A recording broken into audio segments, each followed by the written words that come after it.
back to the channel, y'all. Glad to see you here. Hope you're enjoying the co-angler series. I'm going to show you my bag that I have, that currently what I use as a co-angler, and then a little bit later I'll show you where I actually put it in the boat and how it all conforms. So as of right now, let me go ahead and point this out to you. Sorry about the noise here. It's a little chilly here in the state of Ohio. So anyway, without further ado, let's get into it. You can see here is the Bass Pro Shop bag. This is a co-angler bag. You can see that it's not very big at all. It has the 3700 totes that come in here. I think 3700, might be 3500. That's set in here. I have everything put in this bag. Don't forget the sunscreen, because you're going to need that during the summer.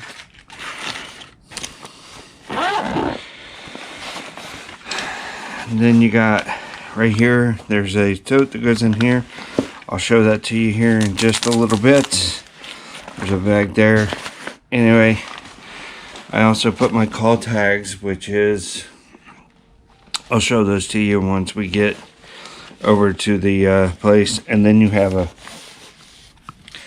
cabinet storage area here. It's a backpack, so you can carry it.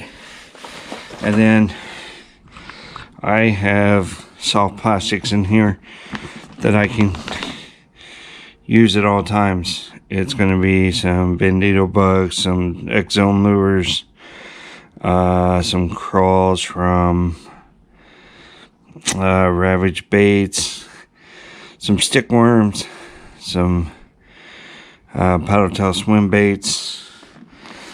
I bought that separate from this. And then I also attach my stuff here on the side, and also put stuff in here in the side. I'll show you everything that I put in there. Without further ado, let's go ahead and get back to what it is that we put in there. Hopefully you guys like that little bag. So these Plano tackle boxes are what comes in that bag. There's 4 of them. So I got 4 of them here that I actually put in there. And you also get this one right here. Right? So this one goes in the small little bit. In here I have a little bit of everything. Some hooks, sinkers, stuff for Ned rigs, stuff for drop shots,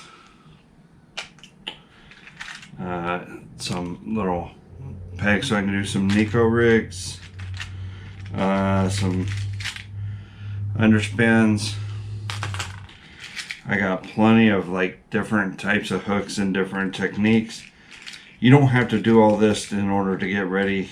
I suggest if you're getting ready to go do a tournament, all you would need is definitely some sinkers, some Ned rigs, get a couple of drop shot things, and then do some get some O-rings. But I do a lot of Ned rigging. Like there's a Ned rig for the drop shot. Shaky head. I got another Ned rig. I got some tungsten sinkers. I do a lot of drop shot whenever I'm as a co-angler, so definitely look at, make sure you get plenty of those.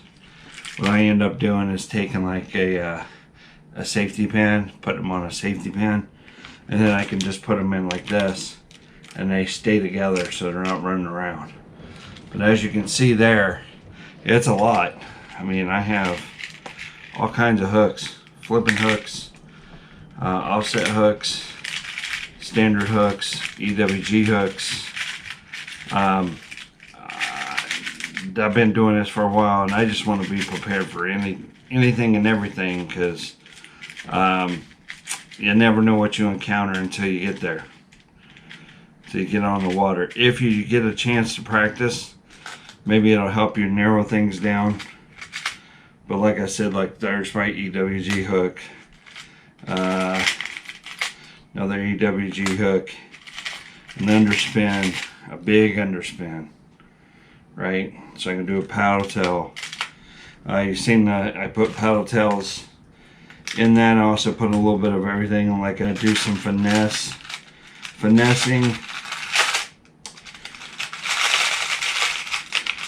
Here's another little finesse, zone lock finesse thing. And then you can also just go from there. Whatever you tend to fish, how you fish, that's going to dictate on what kind of rods that you get and what kind of reels. Anyway, and that there is the easiest way for me to carry everything in. And then here's these spikets. These are the ones I was talking about. Do not take the fluid style. I've done that and it becomes a very mess, but these are just like a pencil style, marker style things. They're really good to use. Bust them out and call them up. This one here, I have swim jig. I have some hair jigs, some more swim jigs. Here's a 9K Elite Lure swim jig. I got some crawls in here that I can use. See, rage crawls,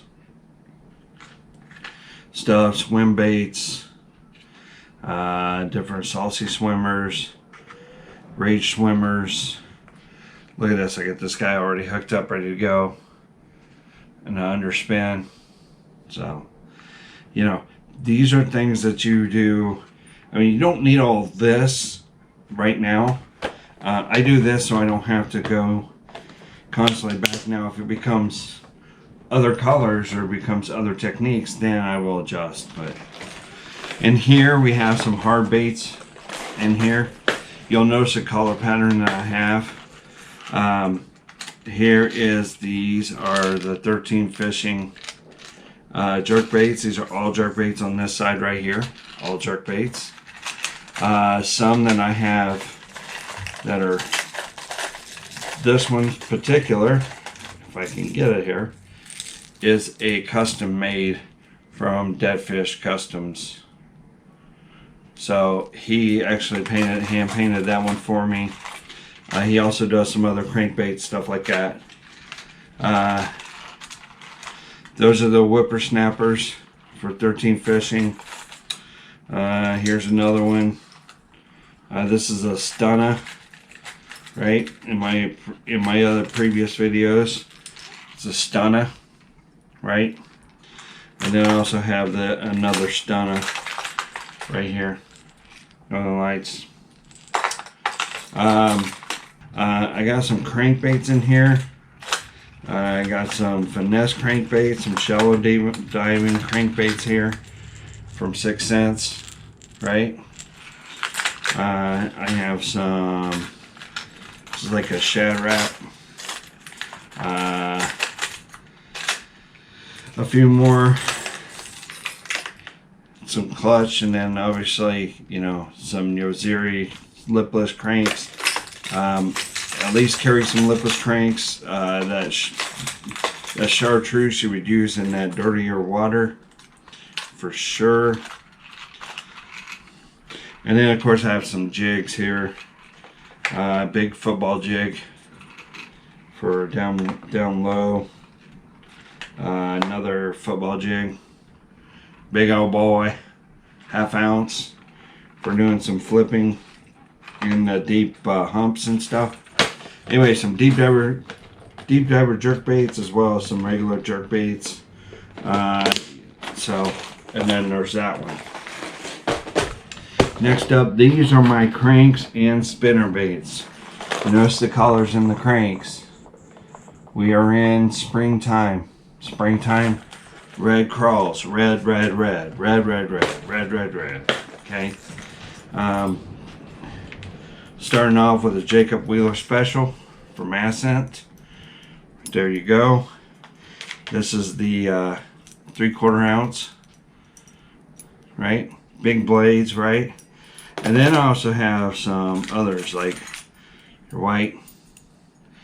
This is the Rick Klein Trickster, right? Monster bass bag that I got. I will be using some spinner baits during, here in the springtime. Obviously, before the spawn. Got some big cranks. Got some flat-sided cranks. Got your flat banger. Crawdad collars again. Your grande crank, 15 to 20 feet. You don't need that. I just do it because if I was fishing it down in some deeper waters, I can get down deep if they're suspended. You got a rock crawler. Great job. There you go, another rock crawler. Flat-sided. Here's your regular 1.5. Here's your flat side. Right? Cold water. And again, mimicking those crawdads. And here is the square bill. This one's not going to run very deep, right? I got another lipless in here.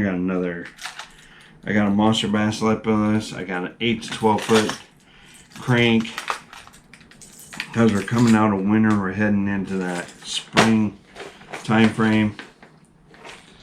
And again, these guys are going to be hitting those crawls there in springtime. And then my last box here, these are all my bladed jigs. Enough said. Thunder crickets. Here goes. It's a bluegill color chatterbug from 9K Elite. Chatterbaits, chatterbugs. See right there's another minnow. This is pretty awesome. Love using this type. That one for sure. Thunder crickets, outside jigs. Right. I have a Minimax in here. You don't need to get you're starting out. I suggest not to buy a bunch of jackhammers. They're anywhere from $15 to $20 a piece. You definitely don't want that. Spinner baits will work really good. You can slow roll those spinner baits, or you can get Blue Rock. Right, Blue Rock and get some jigs, like their $10.99 jigs. Now that I kind of went over that, I'll have a life preserver on, right? This is my life preserver. You do not need one of these. These are the automatic ones, as well as automatic or manual ones. You don't need one of these. You can get away with just the solid one. I tell people that because I also have a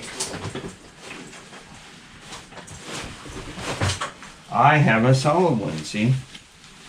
And the reason why I have a solid one is when we was on Lake Erie, if the water's choppy and scary, I'll wear this over that one.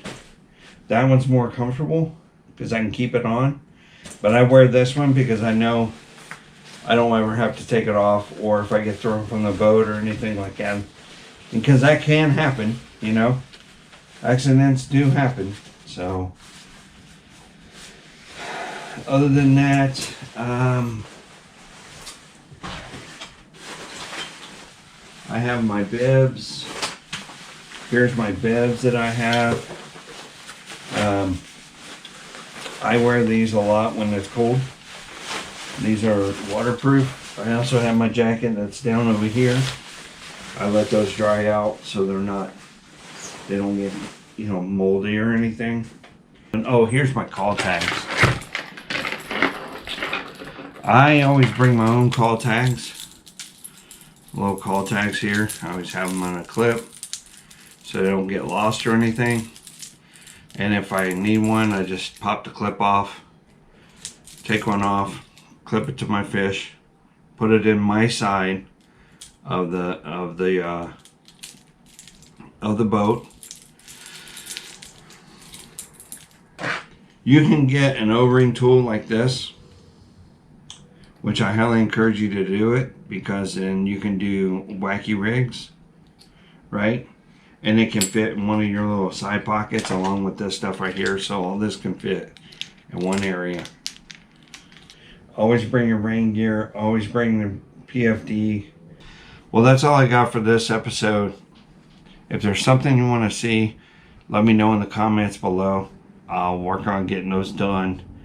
As of right now, that's all we got for today. Thank you for swinging by. Appreciate each and every one of you. God bless. Tight lines. We out of here. Deuces.